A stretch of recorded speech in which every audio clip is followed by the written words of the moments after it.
자, 안녕하십니까. 아이고, 어제 비가 와서 오늘 날씨가 좋긴 좋은데 너무 춥습니다. 자, 여러분 교재 393페이지 재조달 원가. 재는 다시죠. 다시 조달하는 비용을 산정은 구하는 겁니다. 그래서 구하는 우리가 방법에 대해서 이제 살펴볼 텐데, 자, 거기 보시면은 건물, 자, 393페이지입니다.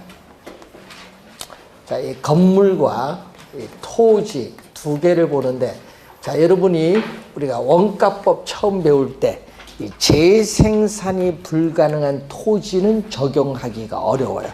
그러면 이때의 토지는, 원가법에서의 토지는 재생산이 가능한 뭐를 의미하죠? 조성지. 재생산이 가능한 조성지, 매립지를 얘기하는데, 이 토지는 재조달 원가를 우리 구하는 거는 강의를 안 해요, 지금. 왜냐? 시험 문제 1회부터 28회까지 한 번도 출제된 적 없어. 그 토지는 원가법이 중요한 게 아니라 우리 원가법은 건물이 중요해요, 부동산은. 예? 그래서 이 건물을, 그래서 출제원들은 뭐를 출제한다? 건물을 출제하겠지, 건물. 자, 이 건물에 있어서의 재조달 원가 구하는 내용이 중요합니다. 자, 이 구하는 계산 문제가 두 번 출제했어요. 여러분이 우리가 20회 시험과 25회 시험에 두 번째 계산 문제를 출제했습니다. 그러니까 수식을 꼭 기억해 두셔야 되는데, 이 재조달 원가에서 건물은 항상 뭐를 기준하냐 하면요, 도급. 이 도급 건설 기준입니다. 그러니까 도급, 우리가 공사를 기준한다. 그러니까 도급 방식이죠. 자, 자기가 직접 건설을 했다 하더라도 도급 공사를 한 것처럼 구하라, 이런 얘기입니다. 그래서 자가 건설이든 도급 건설이든 불문하고 항상 뭐를 기준? 도급 공사를 기준이다. 그래서 자기가 직접 건설했다 하더라도 도급 공사를 기준해서 도급에 준하여 처리합니다. 그래서 시험 문제 도급 공사를 기준합니다. 자, 그래서 이 건물을 다시 조달하는 비용을 구할 때는, 자, 이 표준적 건설비. 여러분 가끔 뉴스 보면 뭐 표준 건축비라는 용어가 나오는데, 요거죠, 표준적 건설비입니다. 자, 이 표준적 건설 비용에는 이 직접 공사에 들어가는 비용이 있어요. 여러분 건물 지을 때 직접 공사에 들어가는 비용 대표적으로 뭐죠? 뭐 철근, 시멘트와 같은 원자재 비용, 그리고 여러분 인간 노동력, 노동 비용, 이런 것은 직접 공사에 들어가는 비용이고요. 또 여러분 감독관이 감독하죠. 이 감독에 따른 비용은 간접 우리가 공사에 들어가는 비용이다. 자, 이렇게 보는데 또 하나가 있어요. 이 지문을 주의해야 되는데, 이 도급 우리가 공사를 기준하면은 개발업자. 자, 여러분 시험 문제 나올 때 주의해야 될 건, 수급인으로는 15회와 17회 시험은 수급인으로 출제했고, 그리고 20회와 25회는 개발업자로 출제했어요. 같은 말입니다. 말을 바꿨다고 헷갈리시면 안 돼요. 수급인은 개발업자. 그럼 수급인의 적정한 이윤. 그럼 수급인의 적정한 이윤은 개발업자의 이윤을 얘기합니다. 자, 이것을 더해줘야 된다. 자, 여러분 도급 공사를 기준할 때는 수급인의 적정 이윤이 포함된다. 꼭 기억해 두셔야 되겠습니다. 여기에다가 도급인은 발주자, 공사를 발주한 사람, 이 발주자인 도급인이 이 도급인이 부담을 해야 될 통상적인 부대 비용이 있어요. 여러분 세금 및 공과금, 그리고 이자 비용이라든지 또 뭐가 있겠어요? 우리 등기 비용, 이런 통상적인 우리가 부대 비용을 더해줌으로써 재조달 원가를 구하는데, 요 수식은 꼭 기억하고 다니셔야 돼요. 자, 그 수식 한번 여러분이 문제가 나와 있습니다. 한번 여러분 교재에 393페이지에 자, 문제 한번 봅니다. 자, 여러분 25회 시험에 출제된 문제인데, 자, 제곱미터당 재조달 원가를 구하는 건데, 20년 전 준공된 5층 건물이 얼마죠?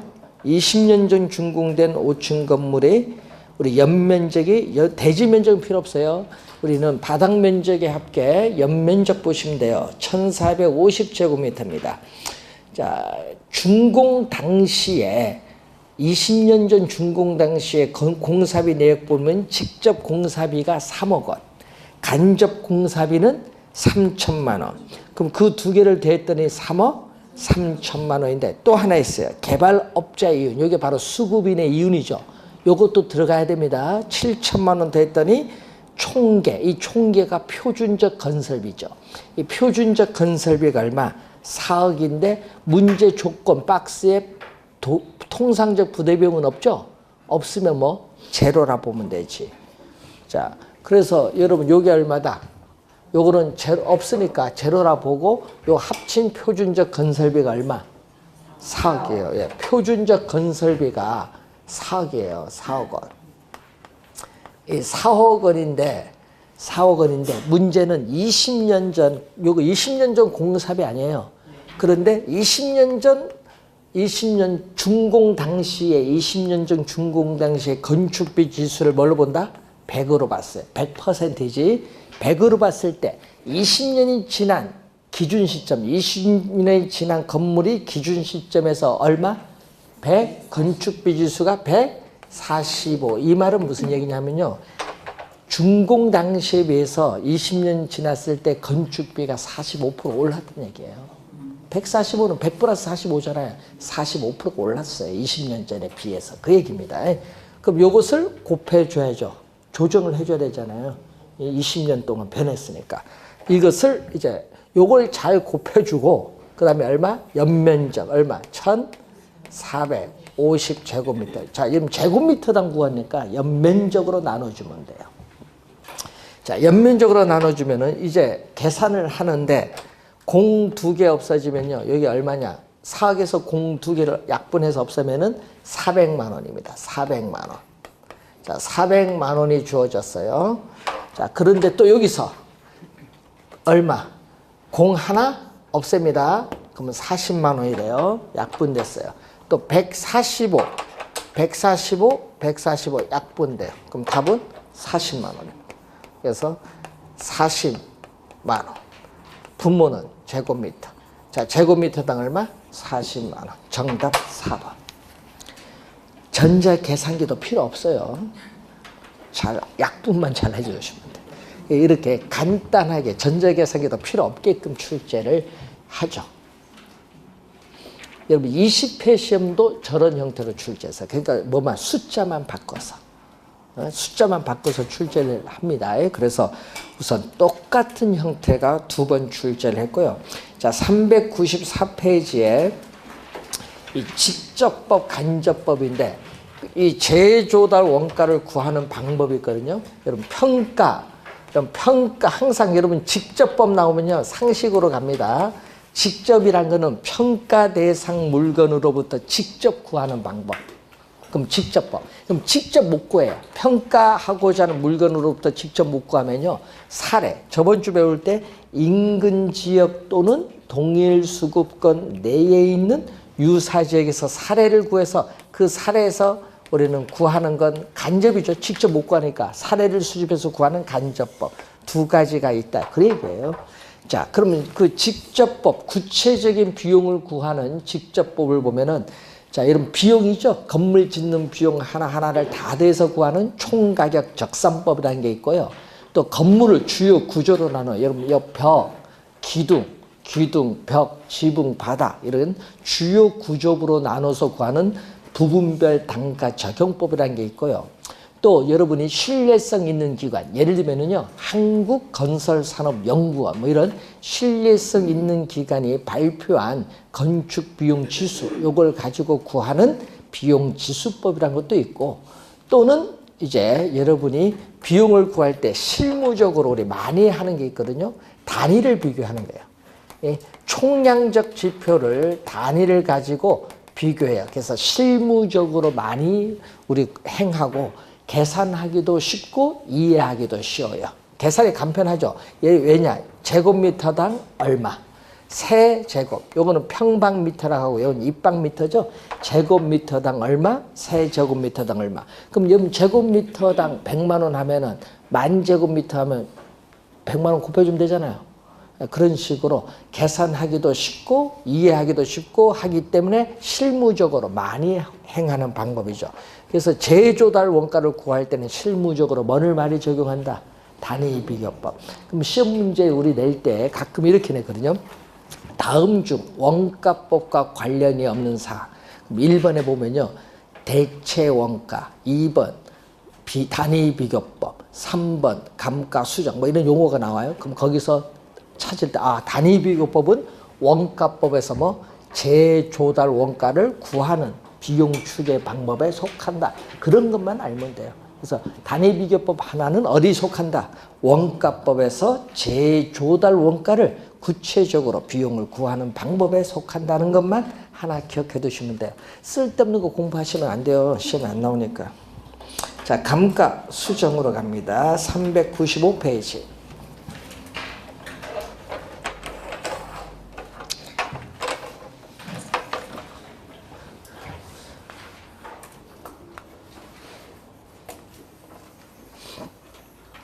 자, 우선 평가의 3방식 이제 원가법을 배우는데 우선 출제 1순위죠. 자, 올해 작년에요 3문제에 걸쳐서 출제했어요. 원가법에서 감가수정 상당히 중요합니다. 자, 그래서 여러분 원가법을 구성하는 2대 요소가 뭐죠? 재조달 원가와 감가수정인데 이제 재조달 원가는 공부 다 했고 두 번째가 감가수정입니다. 자, 감가수정에 뭐가 있어요? 개념. 자, 감가수정에 있어서의 우리가 개념을 보면은 자, 개념을 보면은 작년에 출제를 했습니다. 28회 시험.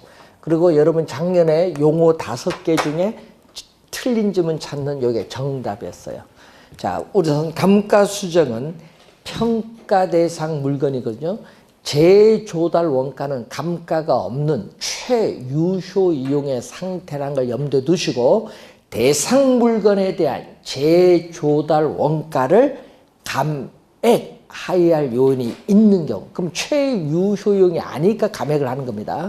감액 하회할 요인인 경우 물리적 감가, 기능적 감가 또는 경제적 감가 등을 고려하여 이 금액에 그 세 가지 물리적, 기능적, 경제적 감가 요 금액을 빼야 돼. 그에 해당하는 금액을 뭐 한다?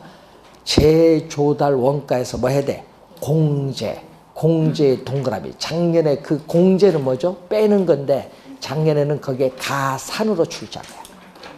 더하는 게 아니라 빼는 거예요. 공제, 그게 정답이었습니다.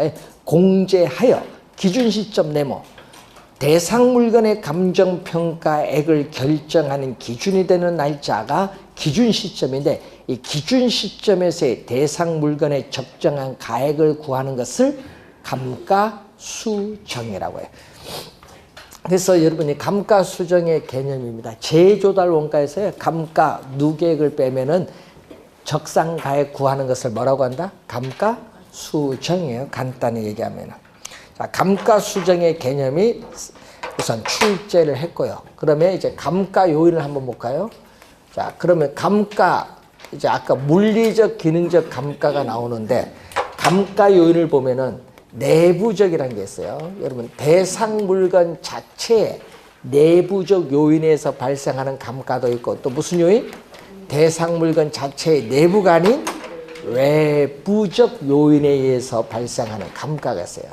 자, 내부적 감가 요인, 외부적 감가 요인이라는 게 있어요. 이때 이 내부적은 여러분 부동산 관리를 배울 때, 이 기술적 측면을 배웠거든요. 이 기술적 측면의 관리를 배웠거든요. 부동산 관리 배울 때. 그럼 기술적 측면은 두 가지잖아요. 물리적 측면, 기능적 측면. 그걸 똑같아요. 기술적 측면의 감가도 두 가지인데 하나는 물리적 감가, 또 하나는 기능적 감가. 이 두 가지는 기술적 측면입니다. 자, 여러분 21회 시험에 한번 냈거든요. 기능적 감가는 무슨 측면에 속한다? 기술적 측면. 그거 주의해 두셔야 됩니다. 물리적 감가 요인, 기능적 감가 요인이 있고, 또 대상 물건 자체의 내부와는 관계없이 외부적 요인에서 발생하는 외부적 감가 요인에는 무슨 감가? 경제적 감가 요인이 있습니다. 자, 그러면은 지금 이 문제는요, 이 물리적 상태의 변화.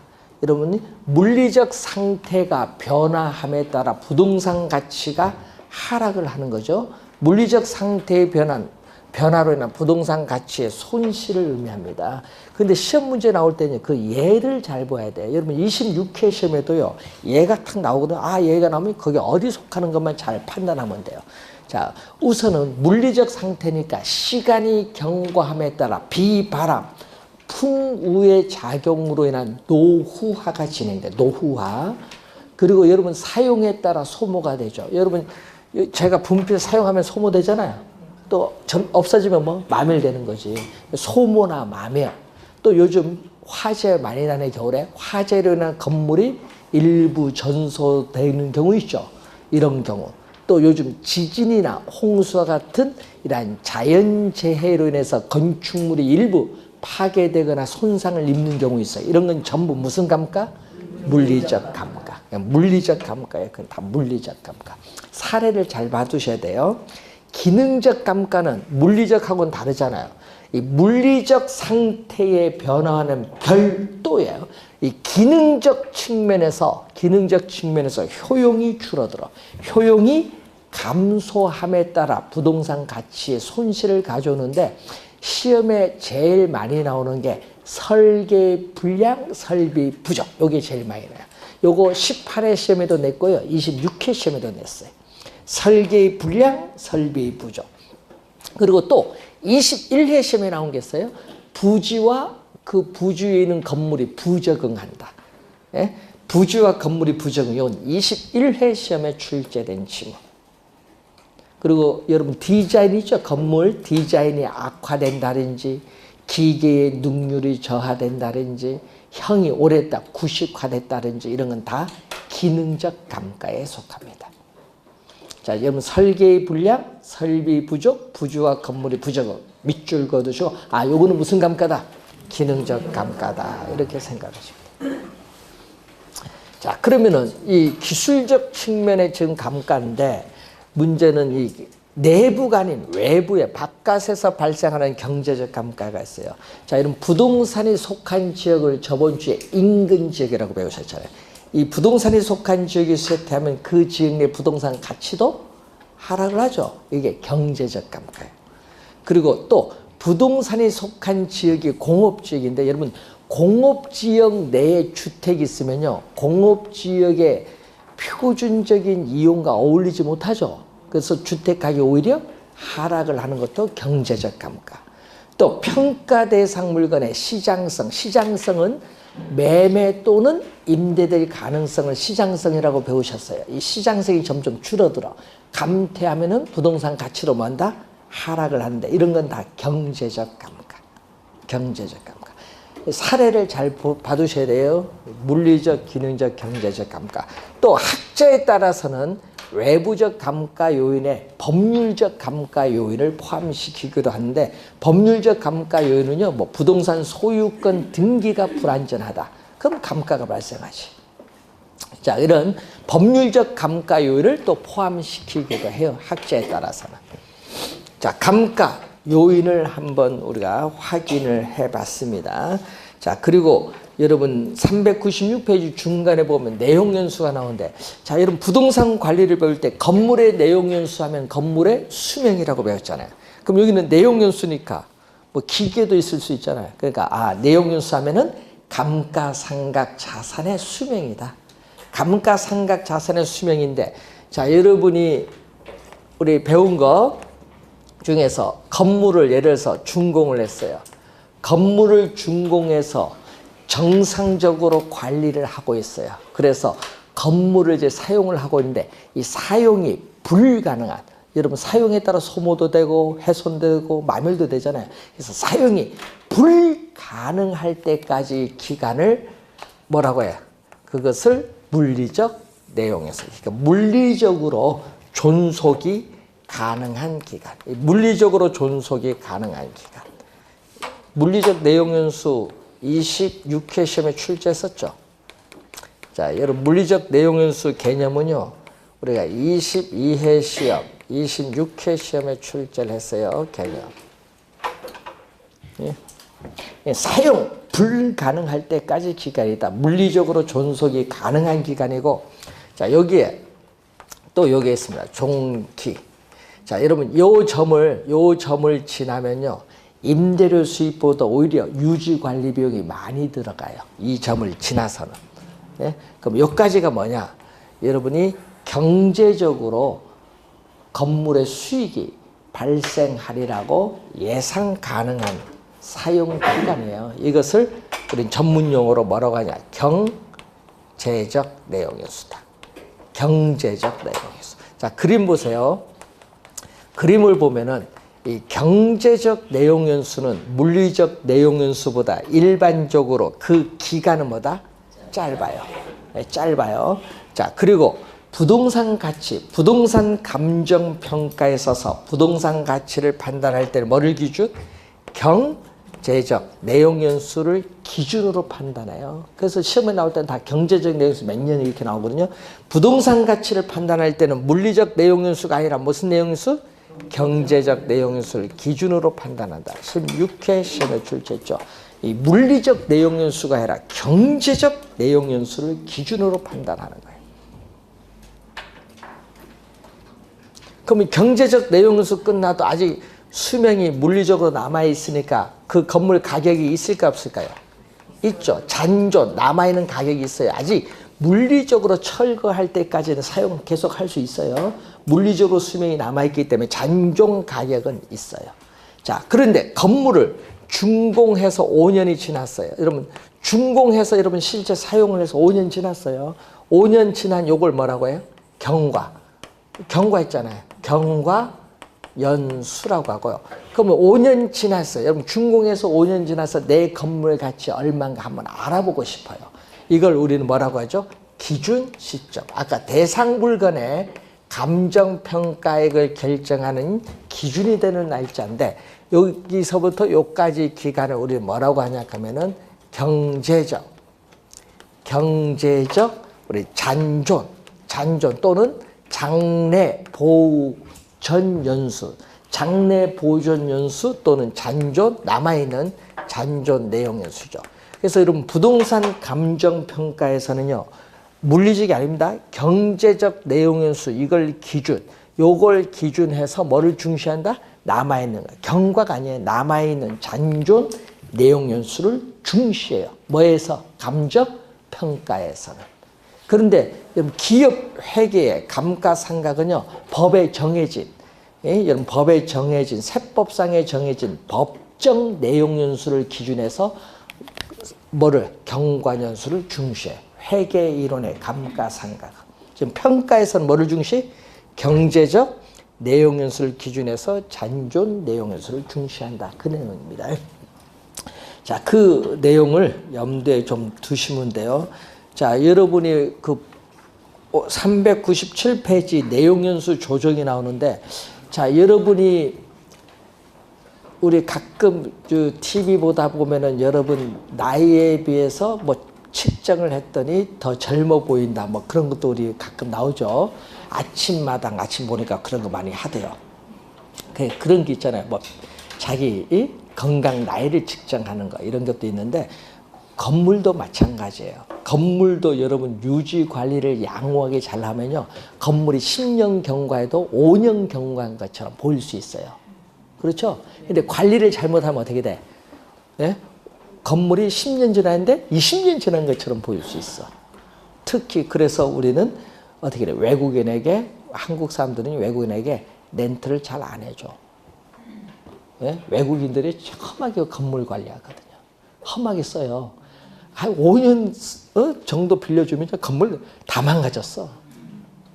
그래요. 여러분 실제 해보면은. 그러니까 그 관리가 상당히 중요한 거예요. 그러니까 그죠? 실제 경관 연수가 있지만은 관리가 양호하면은 어떻게 돼요? 10년 지났지만 5년 지난 것처럼 보이죠? 이게 유효 경관 연수. 유효 경관 연수가 5년이라는 얘기예요. 경관 연수가 뭐였다? 조정된 거예요. 유효 경관 연수도 있고요. 그리고 잔존 내용수 여기 있어요. 잔존 내용수. 경관 연수가 조정되면 여기 달라지잖아요. 그럼 이것도 달라지겠지. 그래서 부동산은 개별성의 특성이 있기 때문에 똑같은 아파트에 입주하더라도 사용하는 사람에 따라 감가가 다 달라. 같이 감가가 다 다릅니다. 그래서 감가의 개별성이 나타납니다. 그래서 뭐를?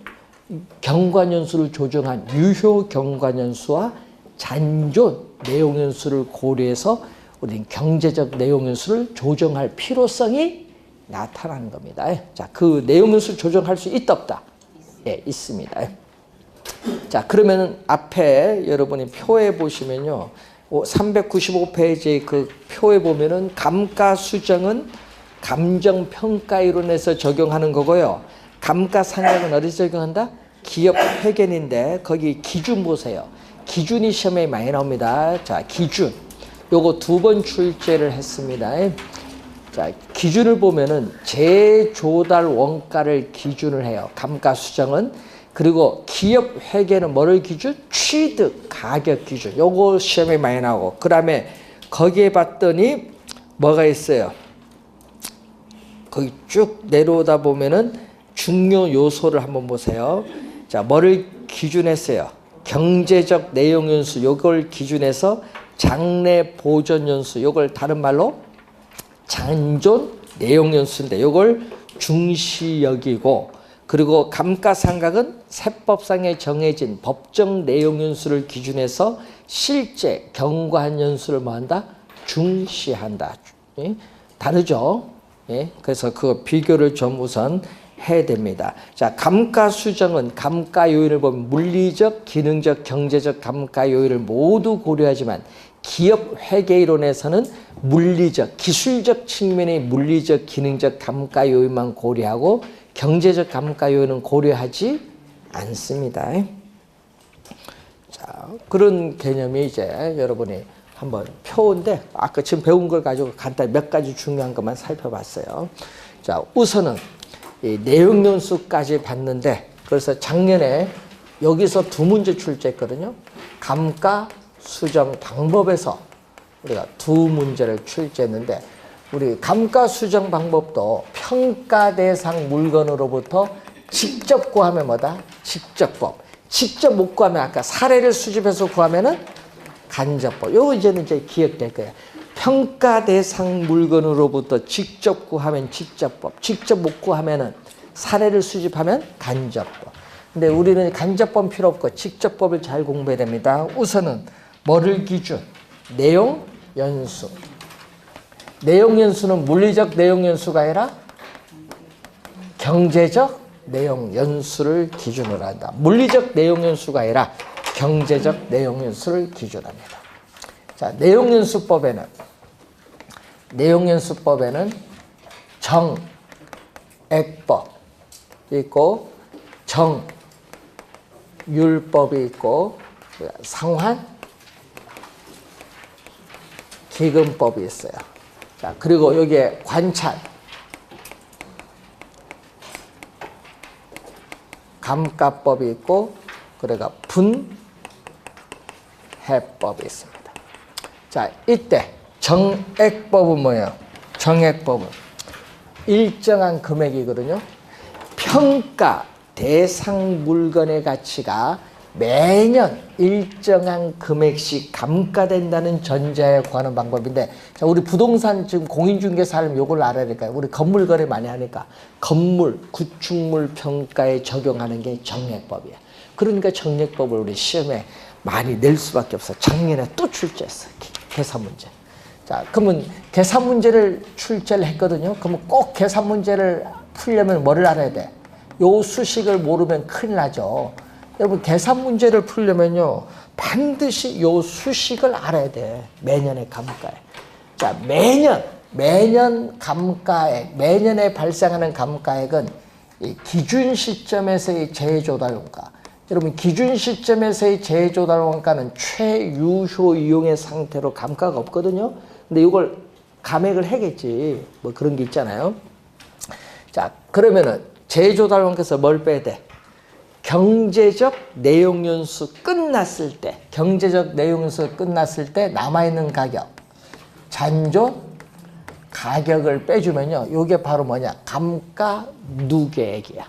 감가누계액입니다. 감가누계액을 뭘로 나눠준다? 감가누계액을 경제적 내용연수. 감가누계액을 경제적 내용연수로 나눠주면은 우리는 매년의 감가액을 구할 수 있다. 자, 여러분 교재 397페이지 문제 4번. 자, 이 기준 시점에서의 감가 수정액을 구하는 건데, 자, 준공 시점 봅니다. 2009년 6월 30이고 기준 시점은 2014년 6월 30이니까 몇 년경과 기준 시점까지 5년경과. 그럼 경과년수는 몇 년? 5년이란 걸 알 수 있어요. 자, 기준 시점의 재조달 원가가 얼마죠? 지금 기준 시점에서의 재조달 원가가 2억 원. 근데 여기 이상한 용어가 하나 나왔어요. 거기 맨 끝에 박스 잔존 가치율이라는 게 나와요. 여러분 시험 문제 주의해야 됩니다. 여러분 잔존 가치율로 출제하기도 하고요. 이것을요 또 뭘로? 작년에는요 장가율로 냈어. 같은 말이에요. 잔존 가치율, 장가율 같은 말. 자, 이것은 여러분 부동산은 개별성을 가지기 때문에 이 잔존 가치율은 부동산마다 다 다릅니다. 개별적으로 판단을 해야 돼요. 자, 잔존 가격이 차지하는 비율인데 여기 몇 프로 지금 문제에서 10%. 근데 재조달 원가는 2억 원이니까 2억의 10%는 얼마? 잔존 가격은 2천만 원. 그럼 잔존 가격, 자, 경제적 내용연수 끝났을 때 아직 그 건물 가치가 2천만 원이다. 그럼 요걸 빼주면은 이 금액이 감가누계액이야. 감가총액인데 이것을 경제적 내용연수 문제에서 몇 년? 50년으로 나눠주자. 그럼 1억 8천인데 공 하나 없어지면은 1,800만 원으로 나눠줘. 5, 3, 15, 5, 6, 30, 360만 원이 나와요. 자, 그러면 매년 우리 감가액은 360만 원이다. 자, 한번 볼까요? 이런 의미입니다. 경과년수를 보면요. 1년, 2년, 3년, 몇 년? 우리는 50년. 인데 매년의 감가액을 봤더니 자, 매년의 감가액이 얼마죠? 지금 360이야. 똑같아. 매년의 감가액이 이렇게 360만 원이야. 그래서 중요한 것은 정액법에서 매년의 감가액은 뭐다? 일정하다. 자, 정액법에서의 매년의 감가액은 360만 원으로 똑같아서 일정하죠. 그래서 정액법을 뭐라고 해요? 정액법은 매년의 감가액이 동일하다 보니까 정액법을 같으니까 균등상각법. 균등한 금액을 생각한다. 정액법을 균등상각법이라고 하고요. 또 감가누계액 있죠? 누계라는 건 뭐예요? 다 더해주면 돼. 처음에 얼마?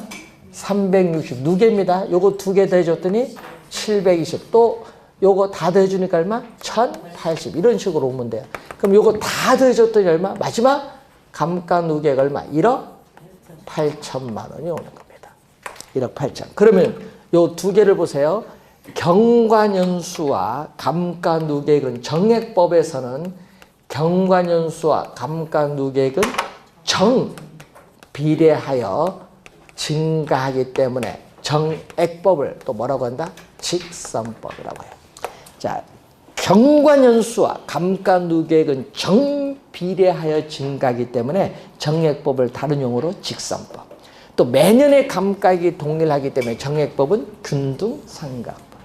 근데 여러분 여기서 중요한 게 있거든요. 매년의 감가액이 건물 동일하지 않거든요. 처음에는 감가가 별로 없고요. 나중에 많아지거든요. 그래서 실제 건물의 감가액과 일치하지 않을 수도 있다는 단점은 있습니다. 자, 우선 예를 들어 본 거예요. 자, 그럼 여기서 매년의 감가액을 구했으니까 지금 뭐를 구하는 거? 감가수정액. 감가수정액을 다른 말로 감가누계액. 액인데 감가수정액 감가누계액은 지금 매년의 감가액이 얼마죠? 360만 원인데 여기에 뭐를 곱해주면 돼? 우리는 준공해서 경과년수 몇 년? 5년. 경과년수 5년을 곱해주면은 감가수정액 누계액을 구하는데 곱해줬더니 1,800만 원. 그럼 답은 지금 요걸 구하는 거잖아요. 1,800만 원. 그럼 만약에 요걸 구한다. 만약에 적상가액을 구한다. 그럼 얼마? 자, 적상가액은 제조달원가. 자, 제조달원가가 얼마죠? 2억 원. 2억 원에서 뭐를 빼주면 돼? 감가, 수정액, 감가, 누계 1,800만 원을 빼줬더니 5년 지난 시점에서의 건물의 가치는 얼마다? 1억 8,200만 원. 뭐 요거 구하는 것도 잘 내잖아요. 예? 자, 요 수식 3개는 잘 알아둔데 우선 매년의 감가액을 알면은 그럼 내려오는 건 쉽습니다.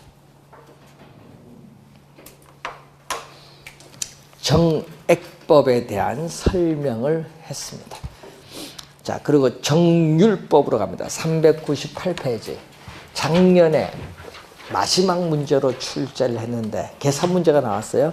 근데 이 계산 문제를 보면은 우선 기계에 적용하거든요. 기계의 동산에 적용하는데 정률은 일정한 비율이에요. 그래서 평가, 여러분 평가 대상 물건의 가치가 매년 일정한 비율로 감가된다는 전제하고 합니다. 매년 일정해요. 그래서 매년의 감가율은 뭐하다?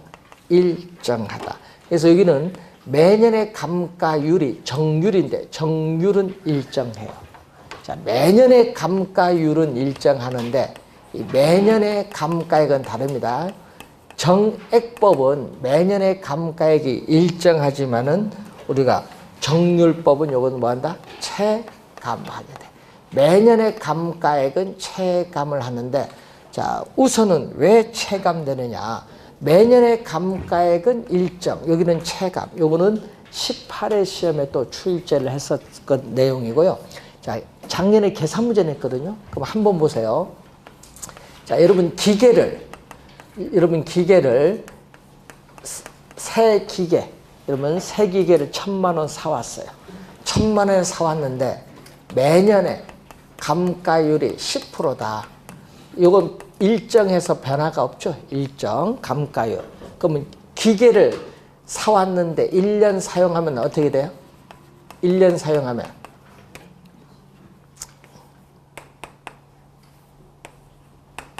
자, 매년에 감가액은 얼마? 기계 1,000만 원 새로 사왔는데 1년 지났더니 10% 감가가 돼. 1,000만 원의 10%는 얼마? 100만 원이 감가가 됐어요. 그러면 전년도 말 상각 안 돼. 미상각 금액은 얼마? 1,000만 원에서 상각된 100만 원 뺀 900만 원. 그럼 기계 1,000만 원짜리 사왔는데 1년 경과했더니 그 기계의 가치는 900만 원밖에 안 돼.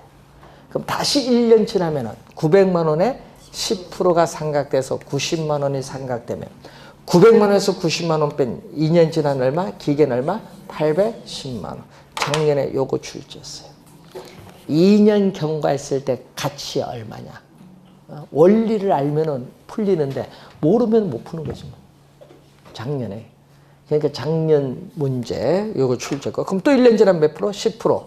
81만 원. 또 810만 원에서 81만 원 빼니까 3년 지난 기계의 가치는 729만 원. 자, 요걸 보면요.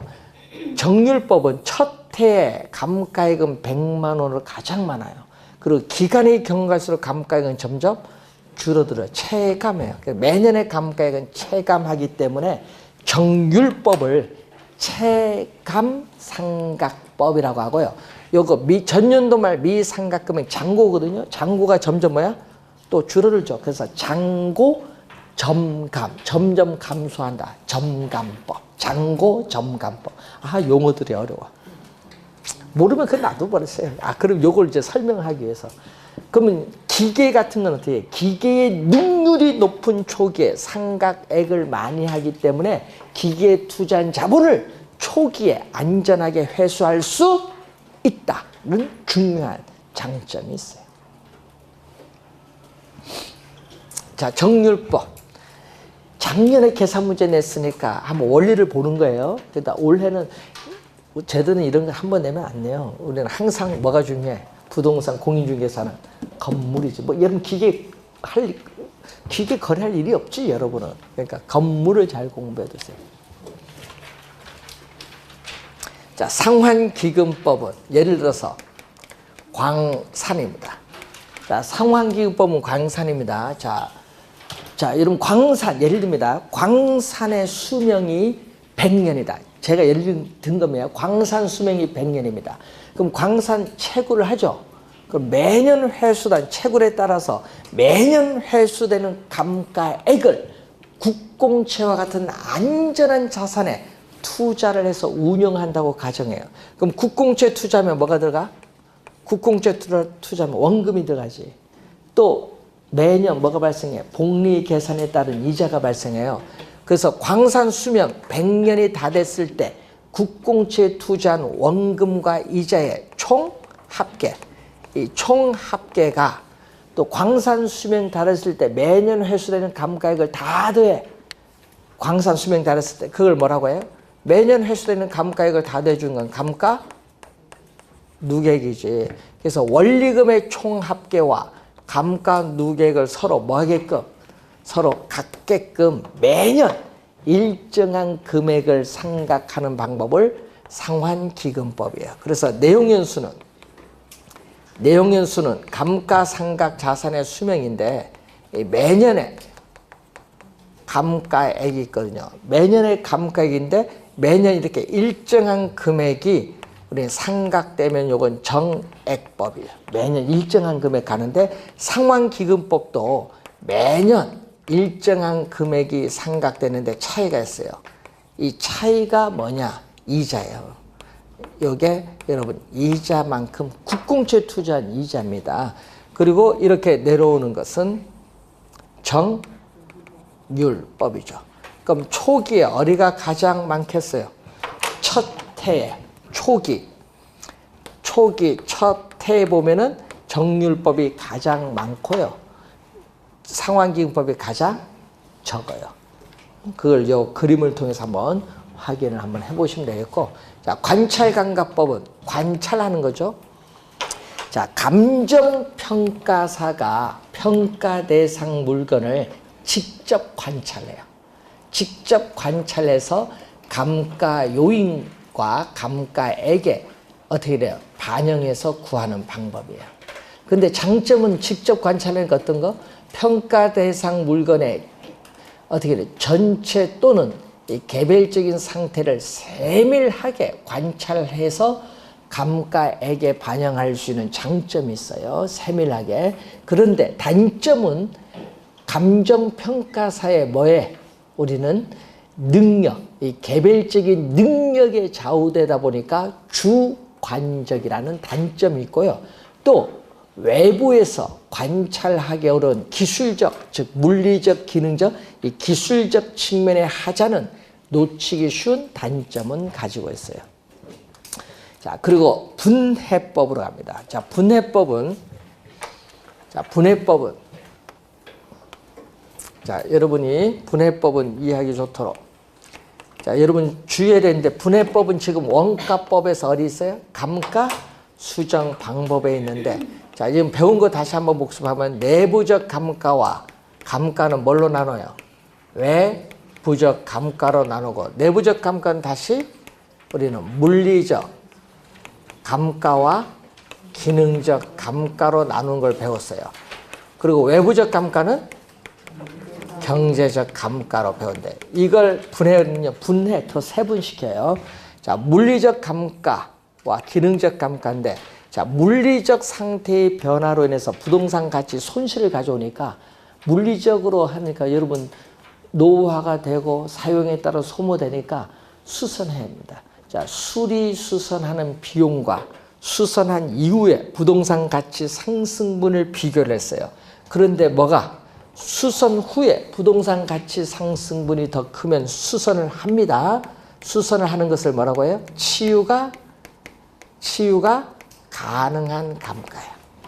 그런데 수선 후에 가치 상승분보다 오히려 수선 비용이 많이 들면은 가치 상승이 별로 없는데 비용이 많이 들면 비용을 투입할 필요가 없죠. 이때는 치유 자체가 뭐다?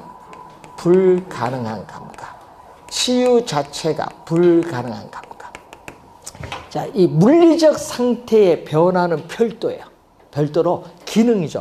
기능이 떨어져서 설비가 부족했다. 그럼 설비 보충해 주면 되지 뭐. 그래서 계량 비용과 계량한 이후에 또 가치 상승분 비교인데 가치 상승분이 더 크다 하면은 비용을 투입을 해서 뭐 한다? 계량을 해야 돼요. 그래서 치유 가능한 감가인데 근데 계량 이후에 가치 상승분 별로 없고 계량하는 데 드는 비용이 많이 들면은 비용을 투입을 해서 계량을 할 필요가 없죠. 치유 불가능. 그래서 이 내부적 대상 물건 자체의 내부적 요인에서 발생하는 감가는 치유 가능, 불가능으로 이렇게 나누어요. 그렇지만은 외부적 요인에서 발생을 해서 부동산 가치 손실을 가져오는 이 외부적 감가는 외부적 요인에서 발생하니까 이것은 치유 자체가 뭐다? 치유 자체가 불가능한 감가. 꼭 기억해야 됩니다. 경제적 감가는 치유 자체가 불가능한 감가다. 왜? 외부적 요인에서 부동산 가치의 손실을 가져오니까. 그럼 여기서 각각에서 뭐를 대주죠? 각각에서 감가액을 뭐 한다? 다 더해줘요. 감가액을 다 더해줘서 감가 누계액을 구하는 방법을 분해법. 개념 정도 알아두시는데 여러분 시험 문제에 제일 쉽게 내는 게 뭔지 아세요? 다음 중 원가법에서의 감가 수정 방법이 아닌가? 정액법, 정률법, 상환기금법, 분해법. 보기 4개에다가 하나가 들어옵니다. 잔여법. 정답은 잔여법. 쉽죠? 그래도 틀려요. 왜냐? 어디 소속되는지를 몰라서 틀려요. 벌써 2번 출제했어요. 네? 10회, 15회 그렇게 2번 나왔어요. 최근에는 만약에 특징을 물으면 여러분 개념을 물은 건요. 상환기금법은 2번 다 개념을 한번 물었고 이건 개념. 요 2개 비교하는 뭐 장단점 특징은 뭐 18회 시험에 한번 물었고 최근 시험은 뭐가 된다? 여기 장단점 특징은 18회인데 계산 문제를 계속 내요. 그래서 계산 문제 만약 내면 뭐를 출제한다? 정액법. 만약에 올해 29회 계산 문제가 나왔다 하면은 정액법이 우선 출제 1순위야 원래. 그러니까 요 수식만큼은 좀 연습 몇 번 하시면 되겠습니다.